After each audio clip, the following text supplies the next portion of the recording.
శంకర హృదయ నివాసిని పార్వతి పరమేశ్వరి శంకర హృదయ నివాసిని పార్వతి పరమేశ్వరి. జై జగన్మాత దేవి బగళాముఖి. ఓం హ్రీం బగళాముఖి సర్వదుష్టానాం వాచం ముఖం పథం స్తంభయ జిహ్వాంకీలయ బుద్ధిం వినాశయ హ్రీం ఓం స్వాహ. ఓం హ్రీం బగళాముఖి సర్వదుష్టానాం వాచం ముఖం పథం స్తంభయ జిహ్వాంకీలయ బుద్ధిం వినాశయ హ్రీం ఓం స్వాహ. ఓం హ్రీం బగళాముఖి సర్వదుష్టానాం వాచం ముఖం పథం స్తంభయ జిహ్వాంకీలయ బుద్ధిం వినాశయ హ్రీం ఓం స్వాహ.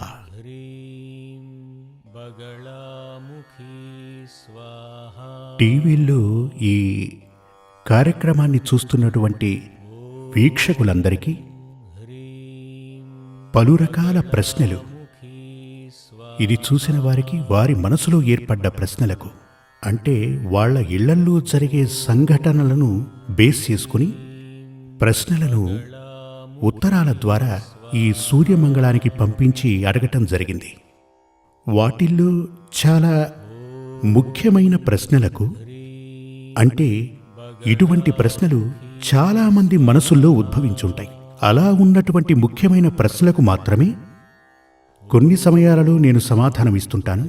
ఇప్పుడు ముఖ్యమైన కొన్ని ప్రశ్నలను కొందరు అడగటం జరిగింది. అవేమిటంటే, జాతకంలో యోగబలం ఉండి విడాకులు తీసుకోవటానికి కారణం ఏంటి అని అడగటం జరిగింది. అంటే జాతకం చూసే కళ్యాణం జరిపించారు, కానీ వివాహం రద్దయింది. దానికి కారణమేంటి అలా అని అడిగారు. ఇలాగే ఇదివరకు చాలామంది ఇలాంటి ప్రశ్ననే అడగటం జరిగింది.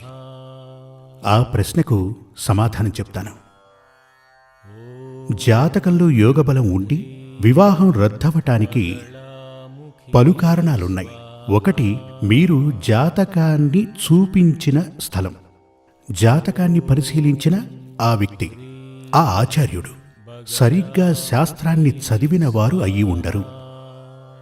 ఇప్పుడు మనం పంచాంగం అది చూస్తుంటాం కదా, పంచాంగం. ఆ పంచాంగంలో వివాహ నిబంధనలు అని రాసుంటాయి, 10 నిబంధనలు. రాశి, రాశి అధిపతి, వశ్య, మహీంద్ర, ఇలా 10 నిబంధనలు కనపడతాయి. అంతెందుకు, ప్రతి పంచాంగంలోనూ అవి కనపడతాయి.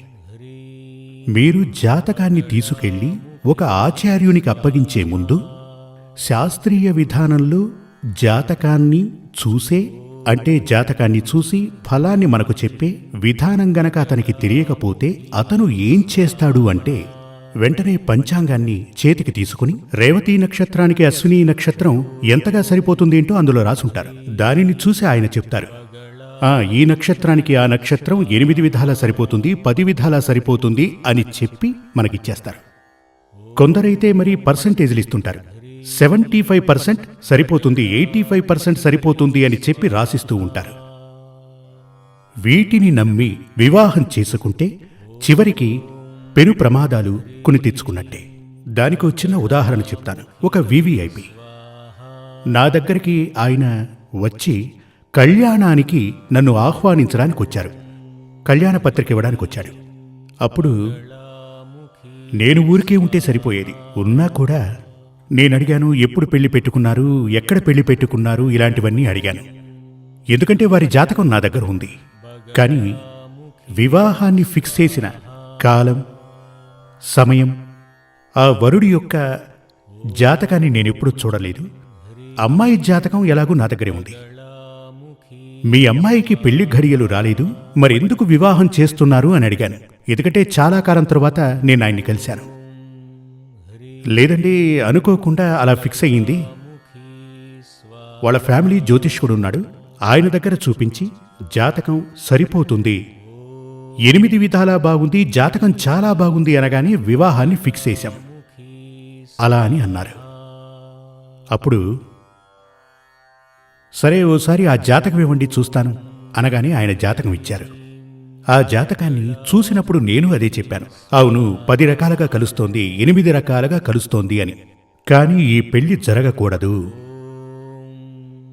ఏమిటి స్వామి, అన్నీ బాగున్నాయంటున్నారు, వివాహం జరగకూడదు అని చెప్తున్నారు. ఇప్పుడు వివాహానికి అన్ని ఏర్పాట్లు చేసేసుకున్నాం. నిశ్చయ తాంబూలం కూడా తీసుకోవడం జరిగిందన్నాడు. కానీ మీ అమ్మాయికి ఈ పెళ్లి జరగకూడదు అని చెప్పాను. అసలు ఎందుకు జరగకూడదు? ఒకటి, అమ్మాయికి ఇప్పుడు పెళ్లి ఘడియలు లేవు. ఇప్పుడు తన జాతకం ప్రకారం తాత్కాలికమైన సంబంధమే ఏర్పడుతుంది. కళ్యాణ ఘడియ లేదు కాబట్టి ఇప్పుడు కళ్యాణం జరపకండి. 1.5 సంవత్సరం తర్వాతే ఈవిడికి మాంగళ్య యోగం ఆరంభమవుతోందని చెప్పాను. అప్పుడు వారు, లేదు స్వామి, అందరికీ చెప్పేయటం జరిగింది, పత్రికలు కూడా పంచేశాం, మండపం బుక్ చేశాం, అందరికీ చెప్పేశాం, ఇప్పుడవి ఆపటం కుదరదు అని అన్నాడు. సరే, విధిరాతను ఎవరు మార్చగలరు అన్నాను. కొన్ని సమయాలలో విధిరాతను మార్చటం కుదరదు. తరువాత వాళ్ళు వెళ్ళిపోయారు. అప్పుడు వారు నన్ను అడిగుండొచ్చు, అసలు ఎందుకు ఈ వివాహం జరగదు అని. వారు అడగలేదు, నేను కూడా చెప్పలేదు. ఎందుకు జరగదంటున్నారని ఆయన అడగలేదు, నేను చెప్పలేదు.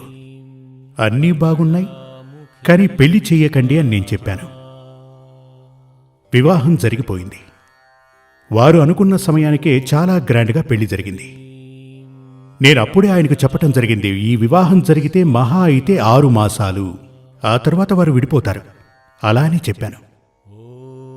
అప్పుడు వారు చాలా పెద్ద పార్టీ, అదే వివిఐపి అని చెప్పానుగా, అలా ఉండడం చేత నేను వారికి మరో విధంగా కూడా చెప్పాను.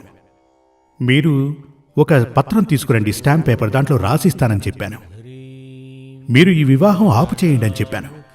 అప్పటికింకా వివాహం జరగలేదు కదా, కేవలం నిశ్చయితాంబూలం మాత్రమే తీసుకున్నారు. దానిని ఏదో ఒకటి చెప్పి పోస్ట్ పోన్ చేయండి, స్టాప్ చేయండి. పోస్ట్ పోన్ కాదు, వద్దు. నా మాట వెళ్ళలేదు. ఇంకో రకంగా కూడా చెప్పాను. ఏ విధంగా చెప్పాను? మీరు ఒక స్టాంప్ పేపర్ తీసుకురండి, నేను దాంట్లో రాసిస్తాను, మీరు దాన్ని మీ పూజ గదిలో కానీ బెడ్రూమ్లో కానీ పెట్టుకుని రోజు చూసుకోండి అన్నాను.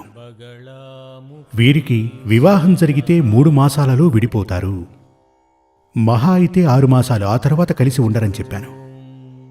ఇక్కడ మీరు ప్రత్యేకంగా గమనించవలసినది, వారి ఆచార్యులు చెప్పారు జాతకం కలిసిందని.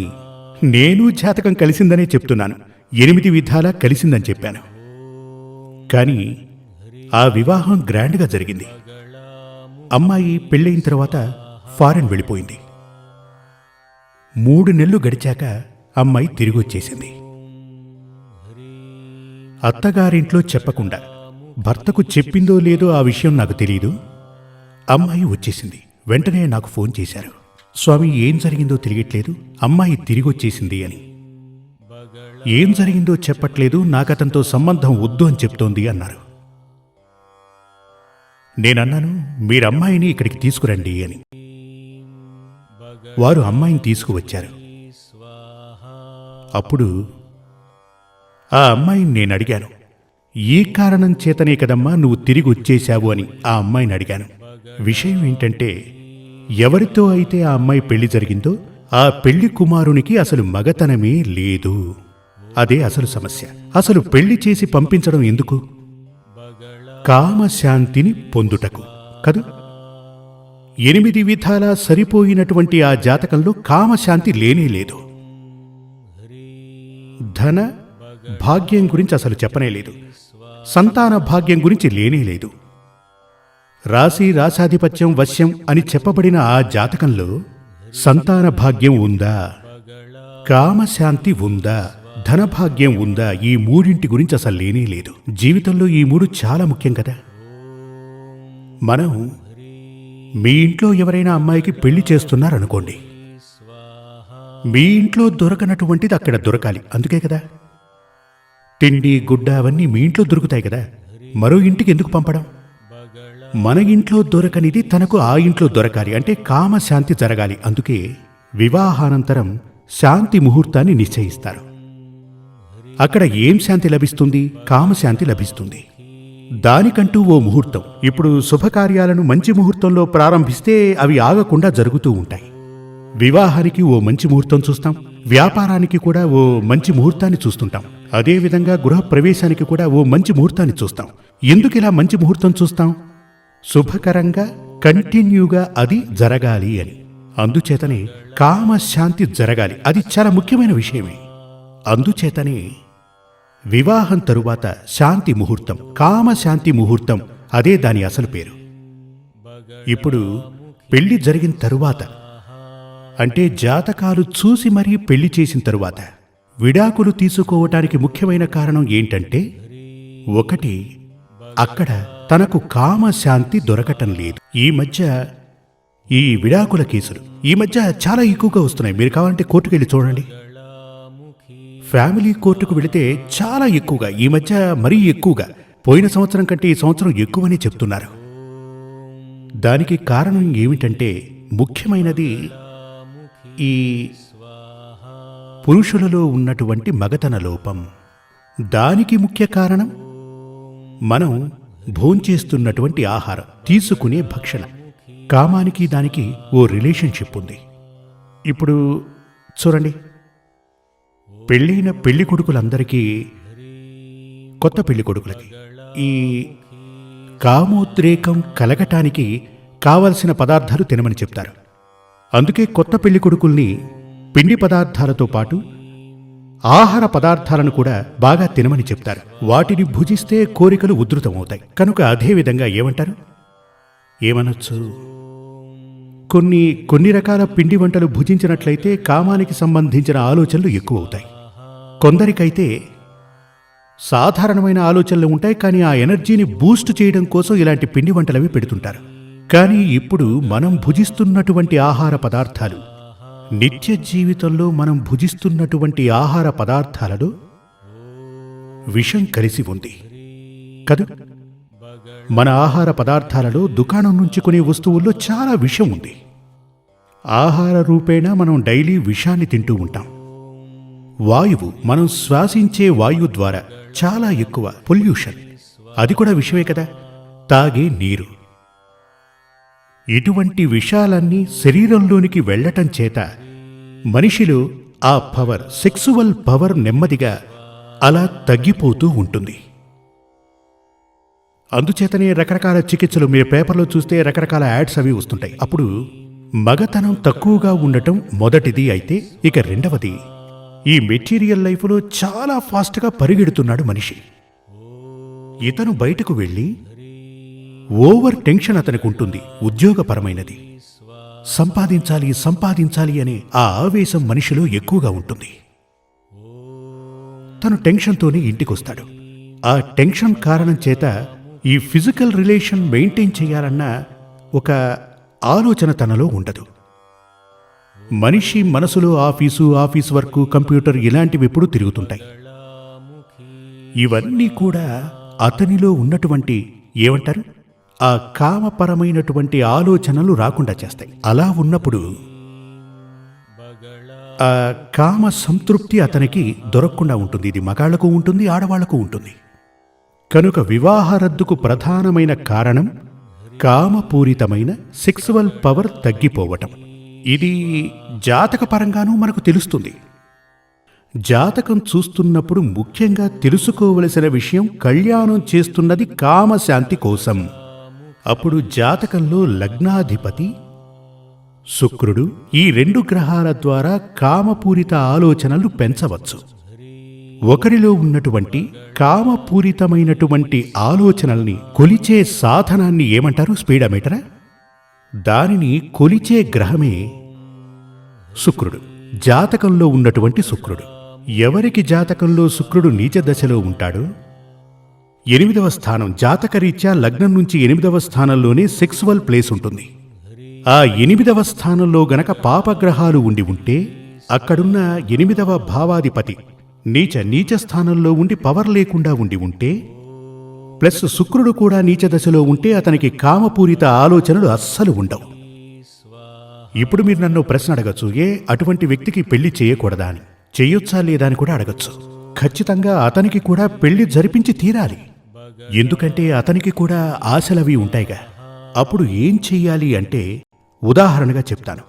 100% వోల్టేజ్ ఉన్నటువంటి ఒక స్త్రీ, లేడీ, తనకు 100% సెక్సువల్ పవర్ ఉంది అనుకోండి. తనకన్నా 100% ఎక్కువగా ఉన్నటువంటి పురుషునితోనే వివాహం జరిపించాలి. ఎప్పుడూ కూడా స్త్రీ కన్నా కామపూరిత ఆలోచనలు ఎక్కువగా ఉన్న పురుషుని జాతకంతో జత చేస్తేనే అక్కడ సంపూర్ణంగా సెక్సువల్ లైఫ్, దాంపత్య జీవితం సంతోషకరంగా ఉంటుంది. వివాహం చేయటానికి జాగ్రత్తగా గమనించాల్సింది ఇదే. ఇదివరకే చెప్పాను, జాతకంలో క్షుణ్ణంగా పరిశీలించవలసినది కామశాంతి, ధనప్రాప్తి, అదేవిధంగా సంతానం. ఈ మూడు చెప్పాలంటే నక్షత్రాలు అవి చూసే వారికి పెళ్లి ఫిక్స్ చేస్తూ ఉంటారు, అందులో అవి తెలియవు. ఇవి జాతకరీత్యా ఆ గదులవి చూస్తేనే క్షుణ్ణంగా తెలుస్తుంది. స్త్రీ జాతకం ప్రకారం, పురుష జాతకం ప్రకారం ఆ ప్లానెటరీ పొజిషన్, గ్రహాల స్థానం క్షుణ్ణంగా పరిశీలించి వాటి ద్వారానే జాతకంలోని పొంతనలు అన్వేషించాలి. అలా గనక పొంతన చూసినట్లయితే ముందుగా చూడవలసింది కామశాంతి సంపూర్ణంగా లభిస్తుందా. ఇక రెండవది సంతాన భాగ్యం, ఆ పైన ధనభాగ్య సిద్ధి. ఇప్పుడు ఏ విధంగా కామశాంతి తనకు లభించినా, సంతాన యోగం ఉన్నా, ధనభాగ్య యోగం తనకు లేకపోతే కొందరంటారు ఇక చాలే పోవయ్యా అని. కదూ, ఈ కాలంలో ధనం ముఖ్యం కదా. మీకు సంతోషం ఉంది, సంతానం ఉంది, అన్నీ ఉన్నాయి. కానీ ధనం లేకపోతే ఎలా బ్రతకగలరు? ధనం ఎలా వస్తుంది? భర్తే సంపాదించి తీసుకురావాలి కదా. కొందరైతే చాలా సంతోషంగా ఉంటారు, వివాహానికి ముందు వ్యాపారం చేసుకుంటూ ఉంటారు, చాలా గొప్పగా బ్రతుకుతుంటారు, సకల సౌభాగ్యాలు కలిగి ఉంటారు. కానీ వారికి వివాహం జరిగాక బెలూన్ని, గాలి ఊదిన బెలూన్ని సూదితో గుచ్చితే తుస్సన్నట్టు అతని ధనభాగ్య యోగం మాయమవుతుంది. దీనికి కారణం ఏంటంటే దరిద్రయోగం ఉన్నటువంటి అమ్మాయి జాతకం కలవటమే. జీవితమని చెప్పబడినది ఓ కుటుంబం. భార్య, భర్త వీళ్ళు కలిశాక వారికి సంతాన ప్రాప్తి కలగటం, వీరందరూ ఉండటమే కుటుంబమని చెప్తుంటారు. ఈ కుటుంబం అని చెప్పే దాంట్లో ఉండవలసిన భాగ్యాలు, దౌర్భాగ్యాలు, ఇప్పుడు భార్యాభర్తలు వారిద్దరి జాతకం ప్రకారమే ఆ కుటుంబం అనే బండి నడుస్తూ ఉంటుంది. ఇక వివాహం జరిపించేది సంతోషంగా బ్రతకడానికి. అక్కడ సంతాన భాగ్యం ఉండాలి, ధనభాగ్యం ఉండాలి, ముఖ్యంగా కామశాంతి ఉండాలి. కామపు ఆలోచన ఇచ్చింది ఈశ్వరుడే. కామం మనుషులకే కాదు జంతువుల్లోనూ ఉంటుంది, అది లేకపోతే సృష్టే లేదు. లోపం కామశాంతి లేకపోవడం, కాని అది సంతోషకరంగా ఉండి తీరాలి. జై జగత్మాతాదేవి బగళాముఖి. నేను చెప్పేది మీకు అర్థం కావాలి. అర్థం కావటానికి ఆ తల్లి మీకు జ్ఞానం ఇవ్వాలి. శ్రీ సూర్యమంగళం అద్వైత వేద విద్యాపీఠంలో తాంత్రిక పూజల్లో సిద్ధహస్తులైన ఎందరో ఆచార్యులు అమావాస్య, పౌర్ణమి రోజుల్లో ప్రత్యేక యాగాలు నిర్వహిస్తారు. ఈ యాగాల్లో పాల్గొనడం ద్వారా తల్లి శ్రీ బగళాముఖీదేవి అనుగ్రహం వల్ల సర్వదోషాలూ పోయి సకల సౌభాగ్యాలు మనకు కలుగుతాయి. శ్రీ సూర్యమంగళం అద్వైత వేద విద్యాపీఠం జ్యోతిష్యం, ప్రశ్నలు, వాస్తు, తాంత్రిక పూజలు మరియు వేదయాగాలు నిర్వహిస్తారు. సంప్రదించవలసిన నంబర్ 7305442299 7305442299. చెన్నై, కోయంబత్తూర్, బెంగళూరు, హైదరాబాద్, విజయవాడ, ఢిల్లీ, ముంబై, తిరునల్వేలి, టెక్సాస్.